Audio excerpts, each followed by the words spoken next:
Budget پر پاکستان اور IMF مذاکرات نتیجہ خیز ثابت نہ ہو سکے۔ IMF کا پاکستان سے مہنگائی 5 سے 7% ہدف میں لانے پر زور۔ معاشی پالیسی کے لیے مانیٹری پالیسی سخت بنانے کا مطالبہ۔ نتن پورٹر کی سربراہی میں عالمی مالیاتی ادارے کا دورہ پاکستان مکمل۔ اعلامیے کے مطابق پاکستان کا پرائمری سرپلس کا ہدف 1.6% مقرر کیا گیا۔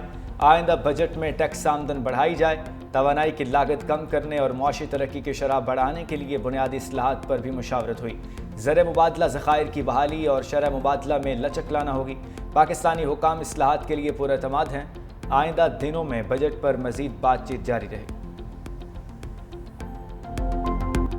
بھارت جارحیت کا شوق پورا کر کے دیکھ لے، پہلے بھی مارا تھا پھر ماریں گے۔ خضدار میں اسکول کے بچوں پر حملہ بھارتی انٹیلیجنس ایجنسی را کی سرپرستی میں ہوا۔ بھارتی میڈیا نے خضدار میں دہشت گردی پر جشن منایا۔ DGISPR نے بھارت کا مکروہ چہرہ بے نقاب کر دیا۔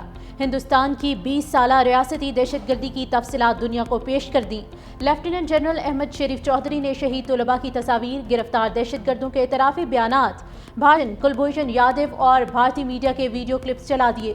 ترجمان پاک فوج نے کہا کہ جعفر ایکسپریس حملے، مزدوروں اور معصوم شہریوں کے قتل میں فنتنال ہندوستان کا ہاتھ ہے۔ بھارت انہیں پیسہ فراہم کرتا ہے۔ DGISPR نے مہرنگ بلوچ کو دہشت گردوں کی پراکسی قرار دیا۔ بولے مہرنگ بلوچ اور ان کی بلوچستان یکجہتی کونسل دہشت گردوں کی پراکسی ہیں۔ ان کے ساتھ وہی سلوک ہوگا جو کوئی ریاست دہشت گردوں کے ساتھ کرتی ہے۔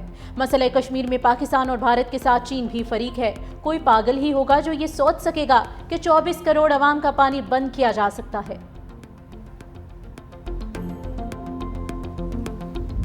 خضدار واقعے میں ملوث عناصر کو کٹہرے میں لایا جائے گا۔ سیکرٹری داخلہ خرم آغا کاظم کہا فنتنال ہندوستان ہارڈ ٹارگٹ میں ناکامی کے بعد سافٹ ٹارگٹ کو نشانہ بنا رہا ہے۔ دہشت گردوں نے اسکول کے معصوم بچوں کو نشانہ بنایا۔ یہ حملہ اسکول بس پر نہیں، ہماری اقدار پر تھا۔ فنتنال ہندوستان نے امن کو سبوتاژ کیا۔ بلوچستان سمیت ملک بھر سے دہشت گردی کے خاتمے کے لیے پرعزم ہیں۔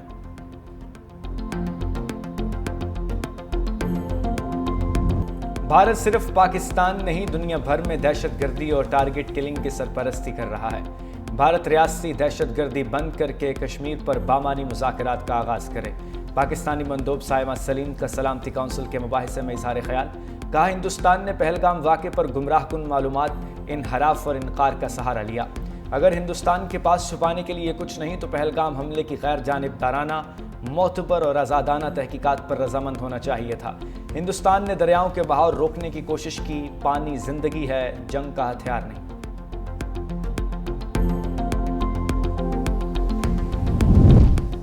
لاہور کی سیشن کورٹ میں بانی PTI کے خلاف 10 ارب ہرجانہ کیس کی سماعت۔ وزیر اعظم شہباز شریف ویڈیو لنک پر جراح کے لیے پیش ہوئے۔ کمرہ عدالت میں موجود جج اور تمام افراد کو جنگ جیتنے کی مبارکباد دی۔ جراح کے دوران بانی PTI کے وکیل نے کہا کہ سیاست میں الزامات لگتے رہتے ہیں۔ شہباز شریف نے کہا کہ میں نے کبھی ثبوت کے بغیر الزام نہیں لگایا۔ مزید سماعت 2 جون تک ملتوی۔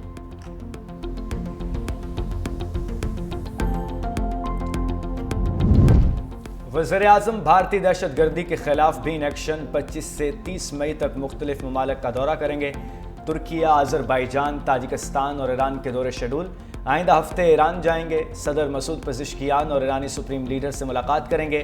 دوروں میں پاک بھارت کشیدگی اور پاکستانی موقف پیش کریں گے۔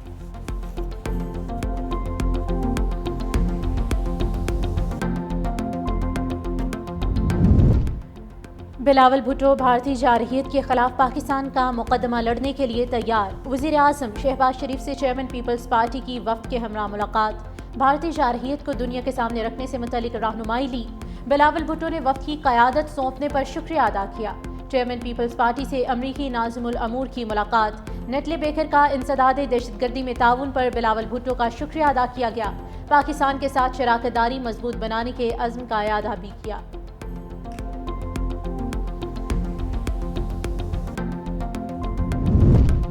راہل گاندھی کا پاکستان کے خلاف سفارتی محاذ پر بھارتی شکست کا اعتراف۔ کہا حالیہ کشیدگی میں بھارتی خارجہ پالیسی مکمل تباہ نظر آئی۔ کانگریس رہنما نے مودی سرکار سے سوالوں کے جواب بھی پوچھ لیے۔ ایکس پر سوال پوچھا، ایک بھی ملک نے پہلگام پر پاکستان کی مذمت کیوں نہ کی؟ امریکی صدر ٹرمپ کو پاک بھارت کشیدگی میں کردار ادا کرنے کا کس نے کہا؟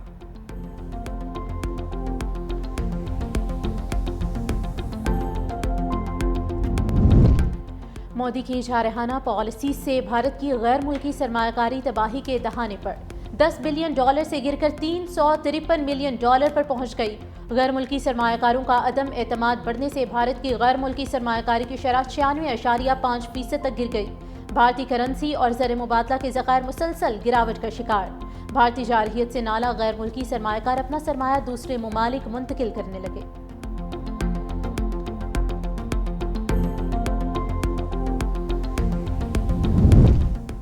آئی فون بھارت میں بنا تو باقی آدھا ایپل ٹیرف کھا جائے گا۔ امریکی صدر ڈونلڈ ٹرمپ نے ہائی ٹیک کمپنی کو خبردار کر دیا۔ کہا کمپنی کو بہت پہلے بتا چکا امریکہ میں فروخت ہونے والے آئی فونز بھارت نہیں امریکہ میں ہی بننے چاہیے۔ اگر ایسا نہیں ہوا تو پھر ایپل کمپنی کو 25% ٹیرف دینا ہوگا۔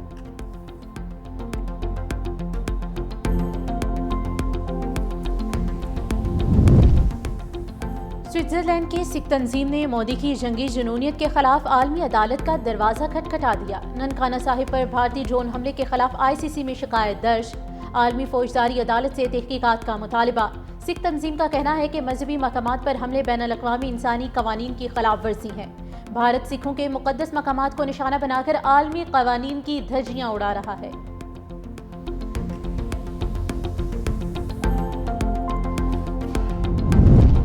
امریکی پروفیسر نے بھارتی حکومت کو آئینہ دکھا رہا۔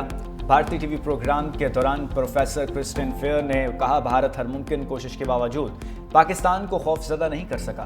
پاکستان پیچھے نہیں ہٹا اور نہ ہی بھاگا۔ تنازع بھارت کی توقع سے کہیں زیادہ تیزی سے شدت اختیار کر گیا۔ بھارت خود بھی چاہتا تھا کہ تنازع کو کم کرنے کے لیے کوئی محفوظ راستہ نکالا جائے۔ بھارت کے فسادی میڈیا نے عوام کو غلط معلومات فراہم کی۔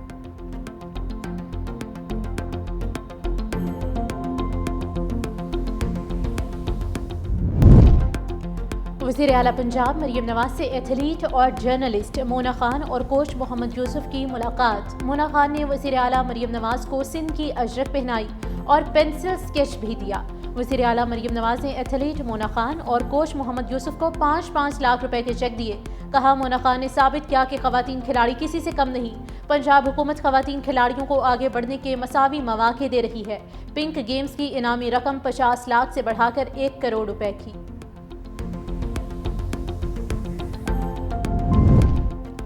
پاکستان کے Ashraf Irfan south Australia squash championship کے فائنل میں پہنچ گئے۔ ایڈیلیڈ میں کھیلے گئے سیمی فائنل میں اشرف عرفان نے ہم وطن حمزہ خان کو 3-0 سے شکست دی۔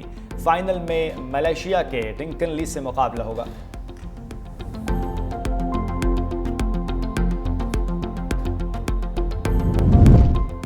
اسلام آباد میں گہرے بادل چھا گئے۔ بوندا باندی سے شہر اقتدار کا موسم خوشگوار۔ ٹھنڈی ہوا چلی تو شہریوں نے سکھ کا سانس لیا۔ محکمہ موسمیات کی اسلام آباد اور راولپنڈی سمیت ملک کے بیشتر علاقوں میں گرج چمک کے ساتھ بارش کی پیش گوئی۔ لاہور میں گرمی کی شدت برقرار۔ طبی ماہرین کی شہریوں کو غیر ضروری گھروں سے نہ نکلنے کی ہدایت۔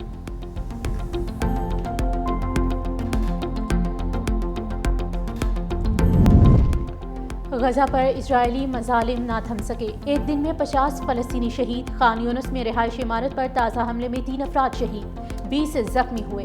غذائی قلت سے 29 بچے اور بزرگ شہری بھی جاں بحق۔ 11 ہفتوں کی بندش کے بعد غزہ میں غذائی امداد داخل ہونے کا سلسلہ جاری۔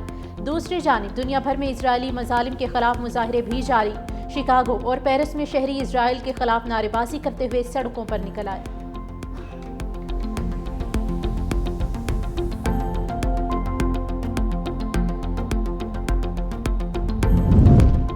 مظلوم فلسطینیوں کی حمایت کرنے والے ممالک سے اسرائیل کا احتجاج۔ اسرائیلی وزیر اعظم نے برطانوی وزیر اعظم کیئر سٹارمر، فرانسیسی صدر ایمینوئل میکرون اور کینیڈا کے وزیر اعظم مارک کارنی پر الزام عائد کیا کہ وہ ظالموں کے ساتھ کھڑے ہیں۔ ان ممالک نے اسرائیل کے خلاف سخت بیانات دے کر حماس کو غزہ میں اقتدار میں رہ دینے کی حمایت دی تھی۔